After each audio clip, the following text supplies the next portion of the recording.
నేను మాట్లాడేటప్పుడు నీ చెవులు మాత్రమే పని చేయాలి అంటుండే బాలయ్య రియల్ లైఫ్లో కూడా మంచి పవర్ఫుల్ పంచ్ డైలాగ్స్ వేస్తుంటారు. బాస్ కాని బాస్ అయినప్పటికీ చిన్న మాట తేడా వస్తే ఎలాంటి పరిస్థితి ఎదురవుతుందో తెలంగాణ తెలుగుదేశం శాసనసభాపక్ష నేత రేవంత్ రెడ్డికి బాగానే అర్థమై ఉంటుంది.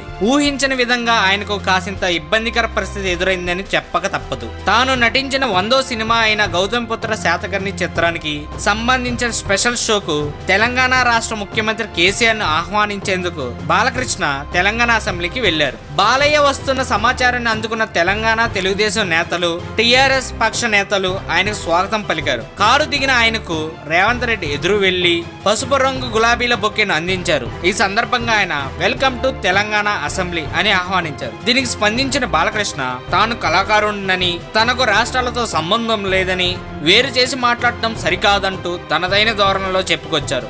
ఊహించని రీతిలో పంచి పడేసరికి రేవంత్ కాస్త ఇబ్బందికి గురి కావాల్సి వచ్చింది. అదే సమయంలో టీఆర్ఎస్ నేతలు సైతం బాలకృష్ణకు పింక్ కలర్ గులాబీల బొకే ఇచ్చి సాదరంగా ఆహ్వానించారు. ఈ సందర్భంగా పలువురు టీఆర్ఎస్ ఎమ్మెల్యేలు బాలకృష్ణకు షేక్ హ్యాండ్ ఇవ్వడానికి ఆసక్తిని ప్రదర్శించడం గమనార్హం.